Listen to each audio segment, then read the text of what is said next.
Hello കൂട്ടുകാരെ, എല്ലാവർക്കും സുഖമായിരിക്കുന്നു എന്ന് വിശ്വസിക്കുന്നു. ഭയങ്കര ചൂടാണ് അല്ലേ? ചില സ്ഥലങ്ങളിലൊക്കെ മഴ കിട്ടിയെന്നും പറയുന്നുണ്ട്. നമ്മുടെ അവിടെ പാലക്കാട് മഴ ഒട്ടുമില്ല, നല്ല ചൂടാണ് കേട്ടോ. ഒരു 2-3 ദിവസത്തിൽ മഴ പെയ്തില്ലെങ്കിൽ എല്ലാവരും അങ്ങനെ വലയും. ഇവിടെ എന്താ പറയുക, നമുക്ക് കുഴപ്പമില്ല, പക്ഷെ കുറേ സ്ഥലങ്ങളിൽ വെള്ളം കിട്ടാത്ത ബുദ്ധിമുട്ടുകളും ഒക്കെ വരാൻ തുടങ്ങി കേട്ടോ. കിണറുകളൊക്കെ വറ്റാനൊക്കെ തുടങ്ങി. അപ്പോൾ ഇനി അടുത്തൊരു മാസം സർവൈവ് ചെയ്യണമെങ്കിൽ നമുക്ക് നന്നായിട്ടൊരു മഴ പെയ്തിട്ടുണ്ടെങ്കിൽ തന്നെ പറ്റുള്ളൂ. അല്ലെങ്കിൽ ഉള്ള വെള്ളമൊക്കെ പോയിട്ട് ആൾക്കാരെല്ലാവരും ഒത്തിരി ബുദ്ധിമുട്ടും അല്ലേ? നമുക്ക് എത്ര പൈസയും അങ്ങനത്തെ കാര്യങ്ങളൊക്കെ ഉണ്ടായിട്ടൊന്നും ഒരു കാര്യമില്ല. വെള്ളം ഇല്ലെങ്കിൽ പോയില്ലേ അല്ലേ? സമാധാനവും വെള്ളവും ജീവിതത്തിൽ അത്യാവശ്യമായിട്ടുള്ള ഒരു കാര്യമാണല്ലേ? അപ്പോൾ വേഗം മഴ പെയ്യട്ടെ എന്ന് വേണ്ടിയിട്ട് വിചാരിക്കുക അല്ലേ? എത്രയൊക്കെ വെയിലാന്ന് പറഞ്ഞാലും വെള്ളം പോലെ തന്നെ ചെടികൾക്ക് ഒഴിവാക്കാൻ പറ്റാത്തൊരു കാര്യം എന്താ? വളം ചെയ്യുക എന്നുള്ളതല്ലേ? അപ്പോൾ വളപ്രയോഗം നമ്മളെപ്പോഴും 10 ദിവസം അല്ലെങ്കിൽ ഒരു 15 ദിവസം കൂടുമ്പോഴെങ്കിലും ചെയ്യണം എന്നാണ്. അപ്പോൾ ഈ ചൂടുള്ള സമയത്ത് നമ്മൾ വളം ചെയ്ത് എന്താവും? ചൂട് ഒത്തിരി കൂടിയിട്ട് ചെടികൾക്ക് പ്രശ്നം വരും.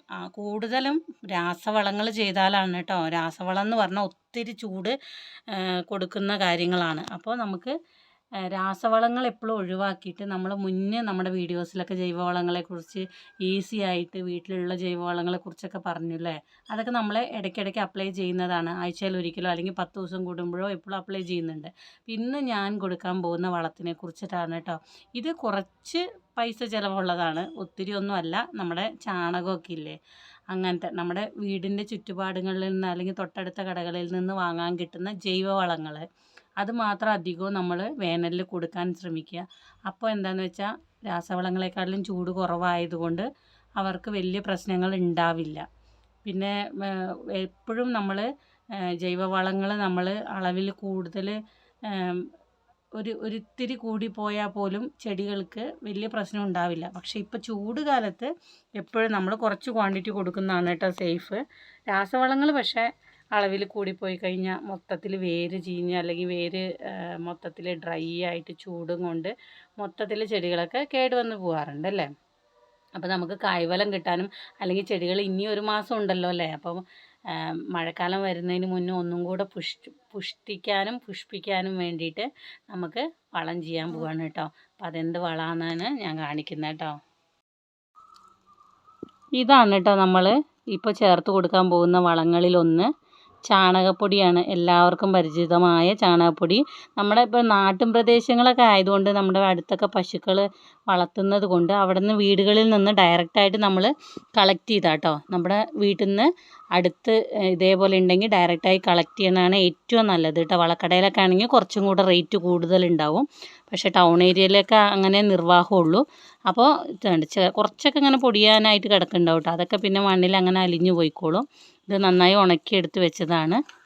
എപ്പോഴും പച്ചച്ചാണകത്തിനെക്കാളും കൂടുതൽ സേഫ് ഇതാണ് കേട്ടോ. നമുക്കിപ്പോൾ വെയിൽ കാലം കൂടെ ആയതുകൊണ്ട്.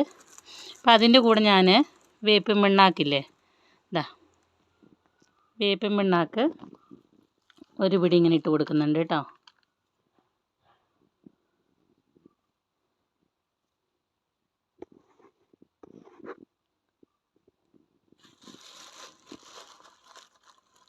അടുത്തതായിട്ട് എല്ലുപൊടി ഒരു പിടി. പിന്നെ ഇതിൻ്റെ കൂടെ ഒന്നും കൂടെ ഇത് കണ്ടോ, ഇത് ചാരമാണ് കേട്ടോ. നമ്മുടെ വിറക് കത്തിച്ചിട്ട് അതിൽ നിന്ന് കിട്ടുന്ന ചാരം, നമ്മുടെ ഇവിടെ വിറക് അടുപ്പുണ്ട്, അപ്പോൾ അതിൽ നിന്ന് ഡയറക്റ്റായിട്ട് നമ്മൾ കളക്ട് ചെയ്തതാണ് കേട്ടോ.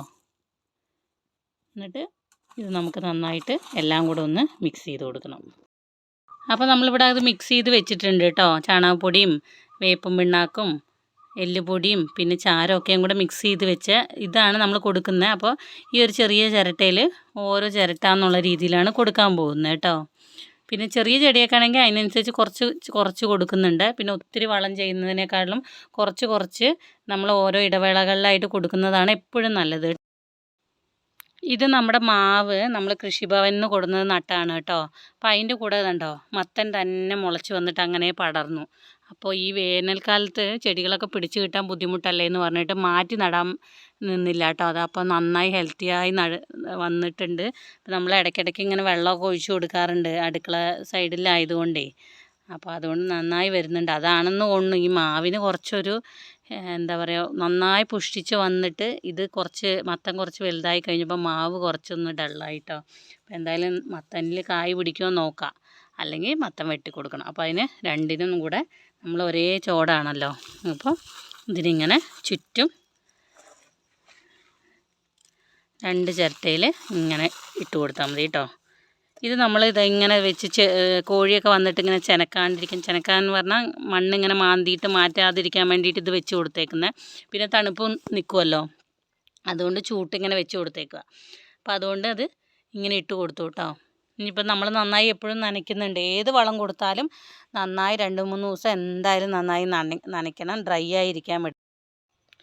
ഇത് നമ്മുടെ കുഞ്ഞൻ ചെടിയാണ്. അപ്പോൾ അതുകൊണ്ട് നമ്മൾ ഈ സൈഡിലൊരു ഇത്തിരിയാണ് ഇങ്ങനെ ഇട്ട് കൊടുത്തുള്ളൂ. ക്യാബേജ് തൈകൾക്ക് ഇട്ട് കൊടുക്കുകയാണ് കേട്ടോ. അവർക്കൊക്കെ ഇത്തിരീശേ ഇട്ട് കൊടുക്കുന്നുള്ളൂ. ഇവരൊക്കെ വെയിലും കൊണ്ട് ഭയങ്കര ക്ഷീണിതരാണ് കണ്ടോ. നമ്മൾ 2 നേരം വെള്ളം ഒഴിച്ചാലും അതൊന്നും പൊങ്ങി വരുന്നില്ല. അപ്പോൾ അങ്ങനെ വിട്ടു. ശരിയായി വരികയാണെങ്കിൽ വരട്ടെ എന്ന് പറഞ്ഞിട്ട് അങ്ങനെ വിട്ടേക്കുക. എത്ര വെള്ളം ഒഴിച്ചാലും ഇവരിങ്ങനെ തന്നെ നിൽക്കുന്നത്. ഇതും കൃഷിഭവനിൽ നിന്ന് വാങ്ങിയൊരു മാവാട്ടോ. അപ്പോൾ നമ്മളിതിൻ്റെ ഇവിടെ കണ്ടോ ഇങ്ങനെ ചപ്പ് പോലെ വെച്ച് കൊടുത്തായിരുന്നു തണുപ്പൊക്കെ നിൽക്കാൻ വേണ്ടി. അപ്പോൾ അത് ഇച്ചിരി മാറ്റിയിട്ട് അതിൻ്റെ മൂട്ടിലിങ്ങനെ ഇട്ട് കൊടുക്കുക കേട്ടോ. എന്നിട്ടതങ്ങനെ ചപ്പൊക്കെ അങ്ങനെ തന്നെ തിരിച്ച് വെച്ച് കൊടുക്കുക. ഇതിലൊക്കെ നല്ല തളുമ്പൊക്കെ വന്നിട്ടുണ്ട് കേട്ടോ. നമ്മൾ ഈ ബൊഗൈൻ വില്ലകൾക്കൊക്കെ ഇട്ട് കൊടുക്കാൻ പോവാണ് കേട്ടോ വളം. ഉണ്ടോ, ഇങ്ങനെ സൈഡിൽ വേരിൽ തട്ടാണ്ട് ഇങ്ങനെ ഇട്ട് കൊടുക്കാറുണ്ട് കേട്ടോ. അടിനീയത്തിനും എല്ലാ ചെടികൾക്കും ഒരുപോലെ നമുക്ക് ഇട്ട് കൊടുക്കാം കേട്ടോ. ഇത് നമ്മളെന്നും നനയ്ക്കുന്നതായതുകൊണ്ട് ഈ ചൂട് കാലത്ത് പ്രശ്നങ്ങളൊന്നും വരില്ല. അപ്പോൾ ഇങ്ങനെ ചാണകപ്പൊടിയും വേപ്പും പിണ്ണാക്കും അല്ലെങ്കിൽ എല്ലുപൊടിയൊക്കെയും കൂടെ ചേർത്തിട്ട് സൂപ്പർ വളം ഇഷ്ടപ്പെട്ട് കാണുമായിരിക്കും അല്ലേ. നമ്മളത് കൊടുത്തതിന് ശേഷം ഒരു 4-5 ദിവസം ആകുമ്പോഴേക്കും തന്നെ നമുക്ക് നല്ല വ്യത്യാസം അറിയാം കേട്ടോ. അപ്പോൾ എല്ലാവരും അപ്ലൈ ചെയ്ത് നോക്കുക. എന്നിട്ട് നിങ്ങളുടെ ചെടികളൊക്കെ നല്ല കരുത്തോടെ വളരുന്നുണ്ടെങ്കിൽ എനിക്കൊന്ന് കമൻറ്റ് ചെയ്യുക കേട്ടോ.